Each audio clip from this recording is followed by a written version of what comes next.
Assalamualaikum warahmatullahi wabarakatuh. Selamat bertemu lagi anak-anak sekalian pada pelajaran IPS hari ini. Mudah-mudahan kita hari ini diberi kesehatan oleh Allah Subhanahu wa taala sehingga kita bisa melaksanakan kegiatan pembelajaran hari ini. Anak-anak sekalian, hari ini Ibu akan menerangkan tentang dinamika kependudukan di Indonesia. Tapi sebelumnya, silahkan kalian menyimak pelajaran hari ini. Kalian siapkan dulu buku-buku dan alat tulis kalian. Baiklah anak-anak. Yang pertama adalah kita lihat tentang jumlah penduduk, tentang dinamika penduduknya. Nah, Indonesia memiliki jumlah penduduk yang sangat besar, di mana Indonesia menuruti urutan keempat dunia. Jadi bangsa kita itu menuruti urutan keempat anak-anak itu sedunia. Yang pertama adalah Cina, India, yang kedua dan ketiga adalah Amerika Serikat, baru yang keempat adalah negara kita Indonesia. Jumlah penduduk yang besar ibarat pisau bermata dua. Kenapa dikatakan pisau bermata dua? Di mana satu sisinya menjadi keuntungan dengan jumlah penduduk yang bila usianya produktif yang melimpah, tapi sisi yang lain itu juga menjadi kerugian, di mana jumlah penduduk yang besar itu memiliki kualitas yang rendah. Nah, kualitas yang rendah itu bisa dilihat dari segi pendidikan, dari kesehatan dan kesejahteraan masyarakatnya. Selanjutnya, persebaran yang kedua, persebaran penduduk. Persebaran atau distribusi penduduk adalah bentuk penyebaran penduduk di suatu wilayah atau negara. Persebaran penduduk dapat dikenali dari kepadatan penduduknya. Jadi, kepadatan penduduk itu merupakan indikator adanya perbedaan sumber daya yang dimiliki oleh suatu wilayah. Nah, selain itu juga bahwa kepadatan penduduk suatu negara juga bisa memberikan informasi kepada pemerintah tentang pemerataan pembangunannya. Nah, daerah di Indonesia penduduknya yang masih sedikit, contohnya daerah Papua. Sedangkan penduduk yang paling padat di mana nak? Ya, di Pulau Jawa. Cara untuk meratakan jumlah penduduk di Indonesia itu melalui perpindahan penduduk. Jadi perpindahan penduduk itu maksudnya di mana dari daerah yang padat penduduknya ke daerah yang jarang penduduknya. Ada penyebab yang lain suatu wilayah itu pada penduduknya, misalnya di Pulau Jawa khususnya ya nak ya, karena Pulau Jawa adalah wilayah yang paling padat penduduknya. Nah, wilayah yang padat penduduknya itu bisa juga diakibatkan dari daerah atau tanah yang subur. Kita lihat kemarin bahwa kita dilalui oleh garis Mediterania ya, wilayah pegunungan Mediterania dan Sirkum Pasifik gitu kan. Di mana wilayah Indonesia itu banyak pergunungan gunung-gunung api. Nah, salah satu dampak positif kemarin geologis, karena pengaruh geologis kemarin, bahwa di situ dampak positifnya adalah tanah kita juga subur di situ. Karena banyak pegunungan yang aktif, sehingga dari pegunungan yang aktif itu mengeluarkan magma, gitu kan, lavanya, dan mengakibatkan tanah di sekitarnya akan subur. Nah, selain itu juga wilayahnya terjangkau. Nah, Pulau Jawa juga menjadi pusat perkembangan politik pemerintahan. Selanjutnya, ketiga adalah komposisi penduduk. Apa sih sebenarnya yang dimaksud dengan komposisi penduduk? Nah, komposisi penduduk itu adalah pengelompokan penduduk berdasarkan usia atau umur seseorang, ya nak ya. Udah tuh jenis kelaminnya juga, mata pencarian, agamanya juga, bahasa, pendidikan, tempat tinggal, jenis pekerjaan, dan lain-lain sebagainya.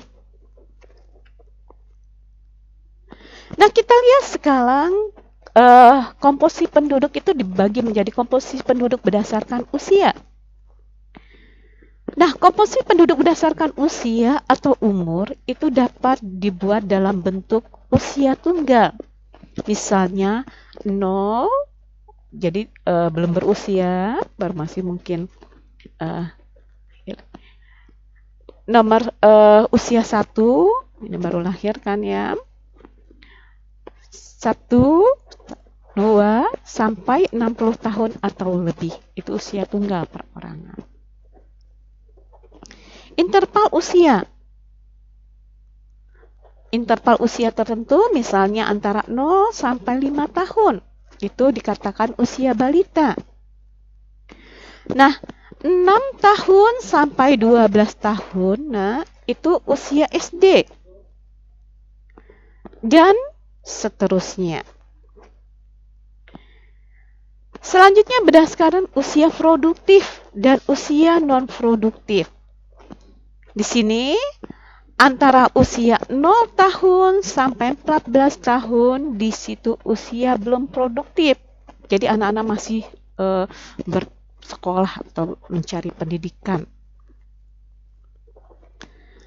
15 sampai 64 tahun itu usia produktif.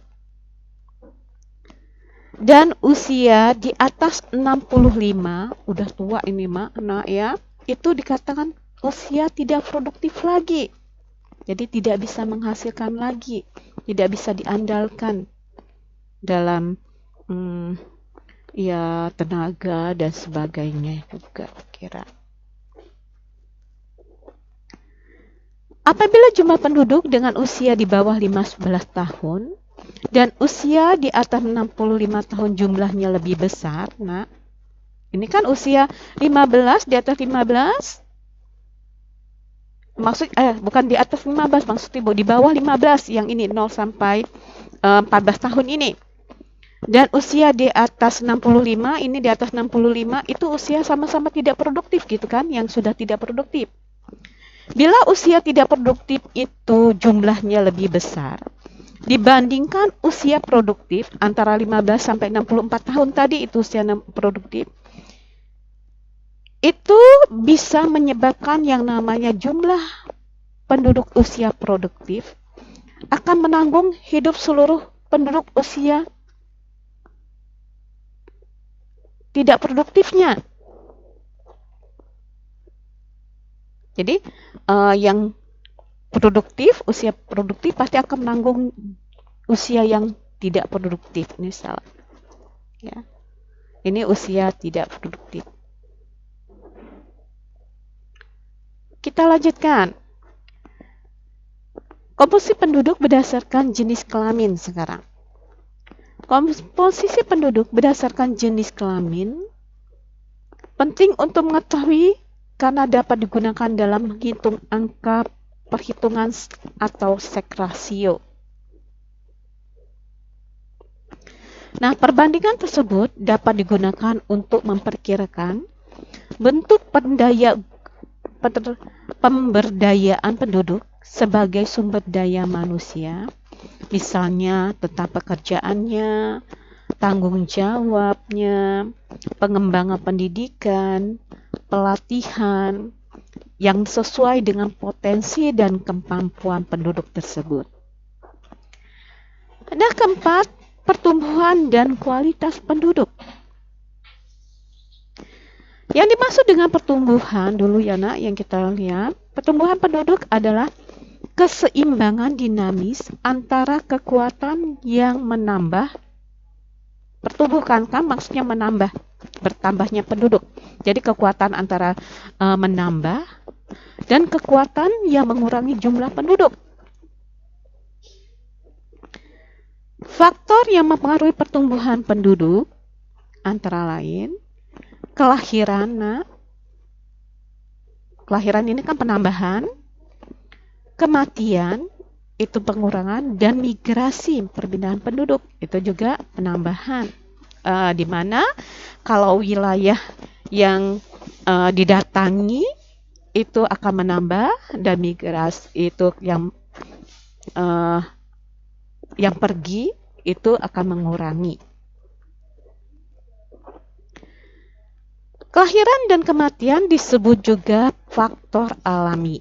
Tentang kelahiran sama kematian itu faktor alami. Migrasi itu non alami karena tidak tetap. Kita nggak tahu siapa yang akan pergi dari satu wilayah ke wilayah lain. Makanya dikatakan non alami. Yang datang, pergi. Kelahiran bersifat menambah, kan? Kalau kematian itu mengurangi. Migrasi yang menambah disebut imigrasi atau masuk imigrasi ya. Sedangkan migrasi bersifat mengurangi disebut emigrasi. Untuk menurunkan tingkat pertumbuhan penduduk yang tinggi, pemerintah melakukan program yang namanya program KB. Pertumbuhan penduduk yang cepat menyebabkan beberapa hal, Nak. Yang pertama, pertumbuhan penduduk usia muda yang cepat menyebabkan tingginya angka pengangguran. Jadi semakin banyaknya manusia lahir, penduduk usia mudanya banyak, itu akan banyak pengangguran. Yang B, persebaran penduduk tidak merata. Yang ketiga, komposisi penduduk kurang menguntungkan karena banyaknya penduduk usia muda yang belum produktif sehingga beban ketergantungan tinggi. Tadi dikatakan bahwa usia produktif, kalau banyak usia non-produktifnya tadi kan, dibandingkan usia produktifnya, maka usia produktif akan menanggung usia non-produktif. Jadi sehingga bila banyaknya penduduk usia muda yang belum produktif, sehingga beban ketergantungan juga akan tinggi. Yang D atau keempat adalah arus urbanisasi tinggi sebab kota lebih banyak menyediakan lapangan pekerjaan.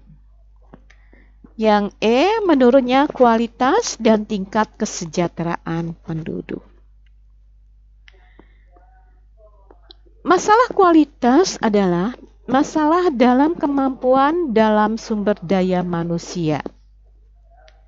Di Indonesia, masalah kualitas dipengaruhi masih rendahnya tingkat pendidikan. Tadi kualitas dipengaruhi oleh tingkat pendidikan, sebelumnya juga udah ada kan? Rendahnya juga kesejahteraan. Selain itu juga yang sebelumnya bahwa tingkat kematian yang tinggi. Yang kemudian tapi yang khusus untuk kualitas adalah tentang pendidikan, kesejahteraan, semuanya akan berpengaruh yang namanya pada pendapatan per kapita masyarakat. Usaha pemerintah untuk meningkatkan mutu pendidikan penduduk melalui program yang namanya beasiswa. Jadi anak-anak pintar atau anak-anak mungkin yang tidak mampu, itu pemerintah melaksanakan program beasiswa untuk anak itu melanjutkan pendidikannya ke jenjang yang diinginkan. Udah tuh kalau dalam sekolah ada dana BOS dan ada juga program wajib belajar. Kalau di Indonesia program wajib belajar ya sampai SMA. Selain kualitas penduduk, tingkat kesejahteraan merupakan salah satu faktor penunjang keberhasilan pembangunan. Nah, tingkat kesehatan dapat dilihat dari besarnya angka kematian bayi dan usia harapan hidup. Kelima adalah keberagaman etnis dan budaya. Masyarakat Indonesia merupakan masyarakat yang memiliki suku bangsa dan budaya yang beragam disebut etnis. Jadi kita itu banyak benar suku bangsa kita. Budayanya juga karena suku bangsanya beragam, maka kebudayaannya juga beragam. Itulah Indonesia, beragam budaya. Bhinneka Tunggal Ika. Berbeda-beda tapi tetap satu. Nah, setiap suku bangsa mempunyai ciri dan karakter sendiri, baik dalam aspek sosial maupun aspek budaya. Keanekaragaman budaya Indonesia merupakan aset yang tidak ternilai harganya, sehingga harus dipertahankan dan juga dilestarikan. Itu tugas kalian, anak-anak sekalian. Jadi kalian harus bisa mempertahankan yang namanya kebudayaan dan juga melestarikannya agar tidak punah. Nah, sekarang kita lihat tentang rumah adat. Rumah adat di Indonesia, ini Ibu contohkan aja, misalnya rumah adat Sumatera Utara yang namanya Baung. Rumah adat Sumatera Barat namanya Gadang. Rumah adat Nanggro Aceh Darussalam Krong Bade. Rumah adat Bangka Belitung namanya Rakit Limas. Rumah adat Jambi Panggung Kanjang Leko. Rumah adat Bengkulu Rakyat. Rumah adat Sumatera Selatan Limas. Rumah adat Lampung Nawo Sesap. Nah, sekarang kita lihat pakaiannya. Contoh di sini ada Uleng Balang. Itu dari daerah Nanggro Aceh Darussalam. Nah, kalau Ulos ini dari Sumatera Utara. Bundo Kanduong itu dari Sumatera Barat. Kalau ada pakai Melayu itu dari Riau. Kalau Belanggana itu Kepulauan Riau juga. Melayu juga ada juga daerah Jambi juga. Eson Gedeh itu Sumatera Selatan. Pakaian adat Paksian itu dari daerah Bangka Belitung. Nah, kita lihat sekarang tentang tariannya. Karena di situ kita belajar tentang budaya-budaya Indonesia yang banyak sekali beragam. Maka kita akan juga lihat tarian daerah. Nah, tarian daerah itu merupakan aspek seni yang merupakan pengungkapan perasaan. Jadi perasaan tadi diungkapkan melalui namanya tarian melalui gerak. Sini Ibu contohkan beberapa tari yang ada, antara lain tari kecak. Kalian kenal tari kecak? Ya, tari kecak siapa yang nggak kenal itu dari Bali. Nah, tari jaipong juga dari Jawa Barat. Nah, ini tari pendek juga dari Bali. Tari Japin dari Riau. Tari Gambyong dari Gambyong, Anggun. Tari Japong khas Betawi. Tari Leleng dari Kalimantan Timur. Nah, itu saja bahasan kita hari ini. Mudah-mudahan apa yang Ibu jelaskan bisa kalian tangkap dengan baik. Ada beberapa soal yang harus kalian kerjakan dan kalian kumpul kepada Ibu. Nah, ada 4 soal. Yang pertama di situ jelaskan komposisi penduduk usia belum produktif. Jadi suruh menjelaskan, ingat. Kalian kadang-kadang selama tugas ini Ibu aneh. Di situ Ibu kadang-kadang perintah sebutkan dan jelaskan kadang-kadang gitu. Tapi kadang-kadang kalian masih loh nggak mengerti. Maksudnya nyuruh sebutin kan disebutkan 1 sampai berapa misalnya. Kalau ibu katakan sebutkan, maka ya disebutkan. Nah, di situ apabila ada sebutkan dan jelaskan, maka ya harus kalian jelaskan. Dari udah disebutkan, langsung dijelaskan. Nah, kalau ini kalian hanya menjelaskan, karena di sini udah ada atur. Ini maksudnya. Kalian jelaskan tentang usia belum produktif, ya, usia produktif, dan usia tidak produktif. Nah, di sini yang kedua, apa saja yang mempengaruhi kualitas suatu penduduk? Nah, ini maksudnya suruh nyebutkan juga loh, nak. Apa sih yang mempengaruhi kualitas penduduk suatu wilayah itu? Nah, yang ketiga, mengapa Pulau Jawa jumlah penduduknya sangat padat? Ini alasannya. Tadi udah Ibu jelaskan juga kenapa kok Pulau Jawa penduduknya lebih padat dari pulau yang lainnya. Keempat, tugas yang keempat, sebutkan 3 tarian daerah Lampung. Jadi kalian sebutkan 3 daerah Lampung. Daerah kita sendiri masa nggak bisa. Hanya 3. Nah, itu saja tugas yang kalian harus kerjakan.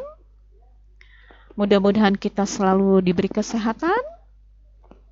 Hati-hati selalu. Jaga diri baik-baik. Jangan berkerumun, nggak pakai masker, jaga kebersihan ya nak. Makan yang bergizi dan sehat. Mudah-mudahan kita diberi kesehatan selalu dan kita bisa bertemu lagi pada pelajaran berikutnya, minggu berikutnya. Ibu akhirin nak. Assalamualaikum warahmatullahi wabarakatuh.